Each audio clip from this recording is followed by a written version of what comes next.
और अब खबर इजराइल की गाजा पर पूरी तरह से सैनिक कब्जे को लेकर योजना का चीन ने विरोध किया है। विरोध देश में भी हो रहा है उन लोगों की तरफ से जिनके अपने अब तक हमास की कैद में हैं। इन लोगों को लगता है कि इस योजना से उनकी जान और खतरे में पड़ सकती है, लेकिन इजराइल अपनी योजना से पीछे हटता नहीं नजर आ रहा। दूसरी तरफ इजराइल ने हूथियों पर भी तगड़ा हमला किया है।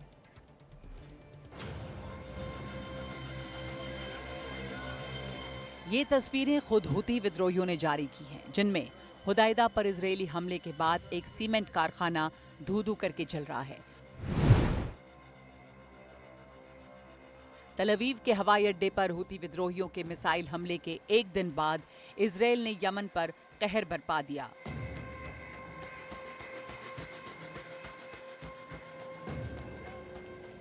हुदैदा बंदरगाह पर एक के बाद एक 6 हवाई हमले हुए। इजरायली सेना के मुताबिक उसके 20 लड़ाकू जहाजों ने हमले में हिस्सा लिया। दर्जनों ठिकानों पर 50 से ज्यादा मिसाइल चलाई गई। ये हमला इजरायल का था और अमेरिका के ऑपरेशन रफ राइडर का हिस्सा नहीं था। हूतियों का सामना कर रहा इजरायल गाजा पर पूरी तरह से कब्जे का अभियान तेज कर रहा है। והחלטנו על פעולה עצימה בעזה. זו הייתה המלצת הרמטכ"ל, ללכת, כפי שהוא אמר, להכרעה של החמאס. इजरायल की नई योजना के हिसाब से हजारों फिलिस्तीनियों को गाजा के दक्षिण की तरफ जाना पड़ेगा, यानी बहुत बुरे हालात में जी रहे लोगों को एक बार फिर अपना ठिकाना बदलना होगा।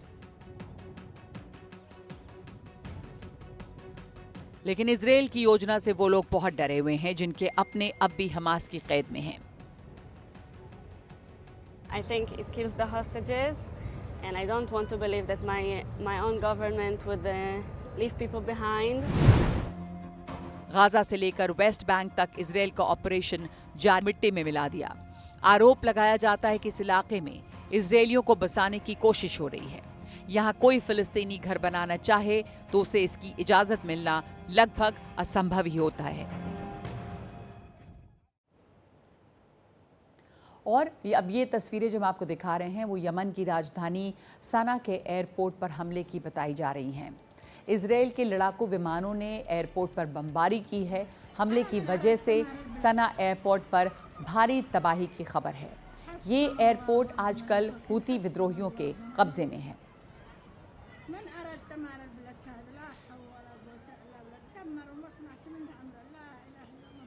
और यूक्रेन के दूसरे सबसे बड़े शहर खार्किव पर रूस के ड्रोन हमले में कई लोगों के जख्मी होने की खबर है। यूक्रेन ने भी कई ड्रोन रूस को निशाना बनाकर चलाए हैं। दूसरी तरफ दोनों देश जंगबंदी की भी बातचीत कर रहे हैं, लेकिन हमले भी जारी हैं। शायद इसी रवैये की वजह से अमेरिकी राष्ट्रपति ट्रंप दोनों की बातचीत से पीछे हटने की धमकी भी दे चुके हैं।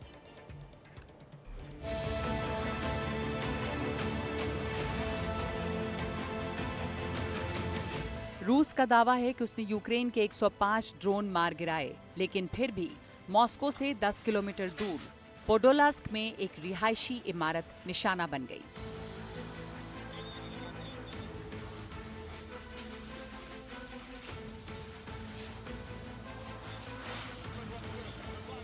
यूक्रेन की सीमा से लगते रूसी इलाकों के साथ ही अंदरूनी इलाकों पर भी यूक्रेन ने ड्रोन दागे, लेकिन रूस ने वक्त रहते उनको नष्ट कर दिया। हालांकि हमलों की वजह से कुछ हवाई अड्डों पर उड़ानों को कुछ वक्त के लिए स्थगित करना पड़ा। इस दौरान रूस ने यूक्रेन में 3 दिनों के सीज फायर का अपना प्रस्ताव फिर दोहराया। क्रेमलिन के प्रवक्ता दिमित्री पेस्कोव ने कहा है कि सीज फायर के आदेश दिए जा चुके हैं, लेकिन अगर हमला होता है तो रूस उसका जवाब देगा। Инициатива президента Путина о временном перемирии на праздничные дни актуальна. लेकिन यूक्रेन इसे खारिज कर रहा है। उसका कहना है कि सीज फायर फौरन होना चाहिए और लंबे समय के लिए होना चाहिए। इससे पहले मंगलवार सुबह जब ज्यादातर लोग नींद में थे, रूस ने एक के बाद एक 4 शहरों पर 20 ड्रोन चलाए। खार्किव में कई जगहों पर आग लग गई, जिनमें शहर के सबसे बड़े बाजार भी शामिल थे। कई घरों में भी आग लगी।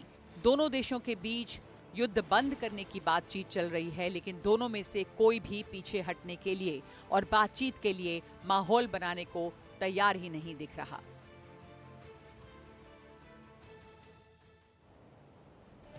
और आइए अब देखते हैं दुनिया जहान की कुछ और खबरें कोने कोने से। तो सबसे पहले बात सूडान की। सूडान में गृह युद्ध से हालात बिगड़ते जा रहे हैं। यहाँ पर सेना और पैरामिलिट्री फोर्सेस एक दूसरे के ठिकानों पर लगातार हमले कर रहे हैं। ताज़ा मामले में पैरामिलिट्री फोर्सेस ने पोर्ट सूडान शहर पर बड़ा ड्रोन हमला किया है। यहाँ के एयरपोर्ट, बंदरगाह और होटल को निशाना बनाया है। एक हफ्ते में इस तरह का ये दूसरा हमला इस शहर पर है। सूडान में करीब 2 साल पहले सशस्त्र सेना और अर्धसैनिक बल के बीच हिंसा भड़की। हिंसा में 24,000 के करीब लोग मारे गए और 1.25 करोड़ विस्थापित हुए हैं। इनमें से 10 लाख से ज़्यादा लोगों ने पड़ोसी देशों में शरण ली है। और जर्मनी में चांसलर पद के लिए हुए मतदान में रूढ़िवादी नेता फ्रेडरिक मेर्ज को बहुमत नहीं मिला है। 630 सीटों वाली जर्मन संसद में मेर्ज को 316 वोट की जरूरत थी, लेकिन उन्हें 310 वोट मिले, 6 कम। ये उनके लिए बहुत बड़ा झटका माना जा रहा है। मेर्ज की पार्टी ने करीब 2.5 महीने पहले ही जर्मनी में आम चुनाव में जीत हासिल की थी। उनकी पार्टी का लेफ्ट पार्टी के साथ गठबंधन है, लेकिन माना जा रहा है कि 18 सांसदों ने असहमति जताई, जिसके चलते मेर्ज को नुकसान हो गया। जर्मनी के इतिहास में ये एक अप्रत्याशित घटना है। जर्मन संसद के पास अब मेर्ज या किसी अन्य उम्मीदवार को चांसलर के रूप में चुनने के लिए 14 दिन का समय होगा। और बांग्लादेश की पूर्व प्रधानमंत्री खालिदा जिया करीब 4 महीने के बाद लंदन से ढाका लौटी हैं। उनके साथ उनकी दोनों बहुएं, तारिक रहमान की पत्नी जुबैदा रहमान और दिवंगत अराफात रहमान कोको की पत्नी सईदा शर्मिला रहमान भी थी। ये लोग कतर के अमीर की ओर से भेजी गई एयर एम्बुलेंस से ढाका पहुंचे। खालिदा की पार्टी बीएनपी के महासचिव जनरल मिर्ज़ा फ़खरुल इस्लाम आलमगीर के साथ पार्टी के दूसरे बड़े नेता एयरपोर्ट पे मौजूद थे। एयरपोर्ट से लेकर खालिदा के निवास गुलशन एवेन्यू के बीच उनके समर्थक स्वागत के लिए खड़े रहे।